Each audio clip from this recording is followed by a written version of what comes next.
everyone was looking for. Rohit Sharma calling his troops back into the dressing room. Well, it's happened, and England have a massive, massive target if they are to win this test match 556. 557 is the target. The lead was 556. Yashasvi Jaiswal, I mean, average of 100 plus in the series. Second double ton, 12 sixes in his knock of 213.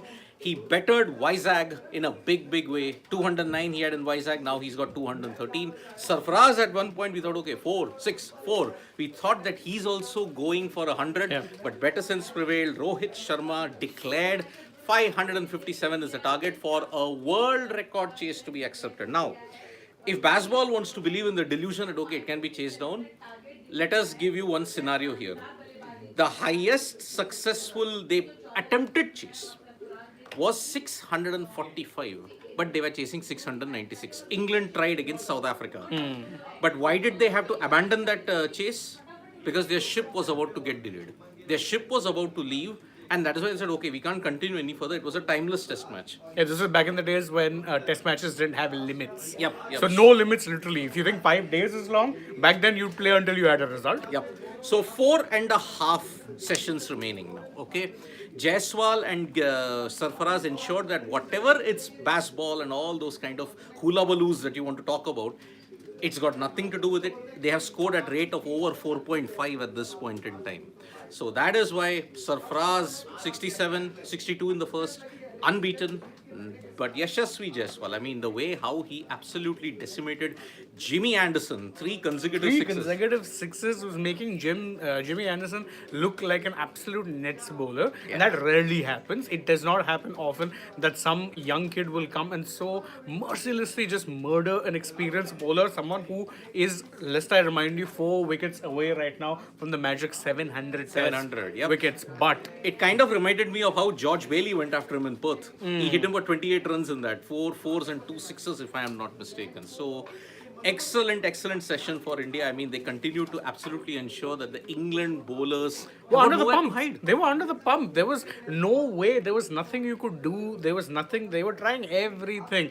Negative lines, in-out fields, unconventional fields. You name it. It did not matter in the slightest because Jaiswal and Sarfaraz Khan both were in their element. Yep, jazz ball indeed fell very, very heavy on Baz ball in that sense. So Baz ball, as many of you are saying, absolutely pummeled, murdered.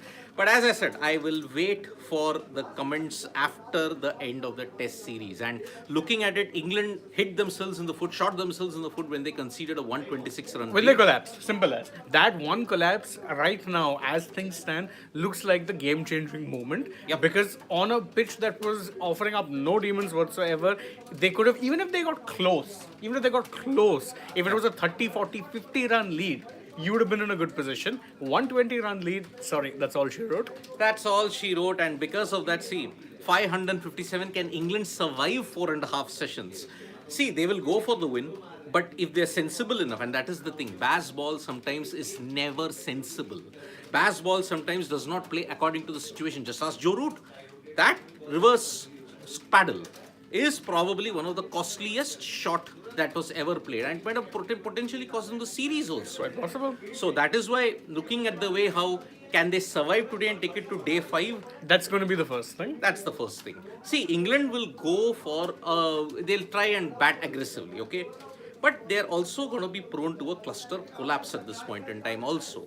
It happened 8 wickets for 112, 5 wickets for 20, whatever you want to look at it. Many people like GGK is saying, end of baseball, today they may also get bowled out. Could happen. Could happen because they look shot to pieces. Absolutely shot to pieces, and because of that, I don't know how on earth England can recover from this. If they recover, it will be the greatest ever feat in all of cricket by this point. The only recovery that they can somehow hope for is a draw. And Yeah. given we are in the era of WTC, I don't think you are going to go for a draw. If they're going to go for it, then you know it's going to be going for a win, and that's the extent of it. You have to go for the win because, again, that's the real carrot that has now been dangled in front of you. You do have enough time. Yep. So, you're not going to play for a draw unless your plan A collapses. Your plan A collapse can very well happen, mainly because that is just what baseball's style. The Yep. batting style is prone to a collapse more often than not. If that happens, then could you be seeing it finishing today? Sure. I think you'll see it though more likely. It would be maybe a session or two into tomorrow. Yeah, that looks like the most likely case. So look at how the spinners were tackled. Finally, after 3 tests, the inexperience of the England spinners were really put to the sword. I mean, Jaiswal and Sarfaraz hit them around as if they were EA cricket. What was it? A video game kind of a situation. They were just going to hit them like as if they were video games. 6-4, 6-4. Root also hit for 2 consecutive 6s. Anderson hit for 3 consecutive 6s, and that is the way that England faced themselves with an absolute mountain to climb in Rajkot. I mean, there are not many mountains in Rajkot, but if they want to have a practice, they better try trekking at one point in time. So, it's not looking good for England whatsoever. Yashasvi Jaiswal, yes, equaled the record of 12 sixes hit in a single innings. That was by Wasim Akram against Zimbabwe in 1996. And looking at GGK's one comment which I wanted to take, oh, they should have waited for Sarfaraz to get to a milestone. No, Why? no. Why? What's more important, your team winning the match or some meaningless 100? No, it's good. Sarfaraz has back-to-back 50s. He's pretty much solidified his spot in the team once even KL Rahul is back for the next test. How does it matter if he gets 100 or no 100? Exactly. I hate this obsession with milestones. Exactly. So look, Sarfaraz has punched his ticket to Ranchi. Let's make no Easily. mistake about it. If KL Rahul comes back, it's Rajat Patidar who goes out. So Easily. that is the way we are looking at it.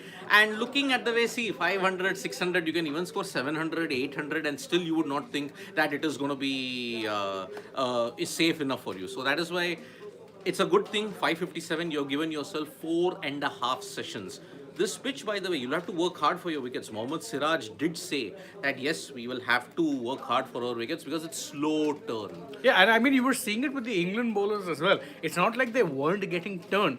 It was just slow enough that you could actually very easily play it on your back foot. It was not troubling you. You weren't getting the kind of sharp bounce that you were getting, say, in the first innings, which, Kuldeep could generate. He was generating good bounce at that point in time. You're not getting that now, and therefore, even if it's turning, doesn't matter. It's easy if you are a set batsman that you can play your shots. Yup, indeed. So, yes, England, they may want to know posture. Oh, don't worry. Anderson said in Vizag that we may be wanting to chase 600. But look, You're getting to chase 600 now. Please go for it. please go for it. But look, 600 has never been chased in the history of Test cricket. There is a reason for History it. of Test cricket we may add, not Test cricket in India, in England, in Sena countries. History of cricket. Yeah. Understand that. History of cricket. There is little to no chance of them chasing this down. See, the highest ever successful first class chase is 513 by Central Districts. So that is why that happened about 20 years ago. So that's why it's not going to be easy at all for you. So understand one thing, England will want to posture, oh, we are calm, we'll go for it. But looking at the ground situation, looking at how the England players were, they look short. This is not a good situation. You never.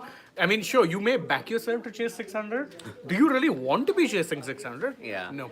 Look, as I mentioned, I am almost coming to that stage now. March 11th. After that, I will give my entire verdict on Jaiswal. And looking at everybody, people asking, Ashwin's coming back. Yes, he can come back. There is the rule, as I mentioned earlier, 24.2.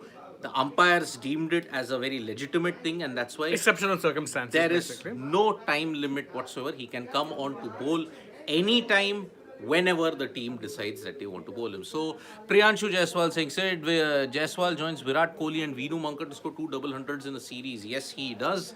And he's also joining an elite list. He's joining Sunil Gavaskar as one of the other few Indians to have hit double centuries in the second innings. So, that is about it, folks. The England batters are coming out. It's only a matter of time now before India take a 2-1 lead in the series. So from me and Shane, it's bye-bye. We'll see you again in about 40 minutes time because that's when tea will be. That's 1:30. Yeah. 1-2-10, we will see you. So bye-bye. Thank you. And let's pray that an India win happens today.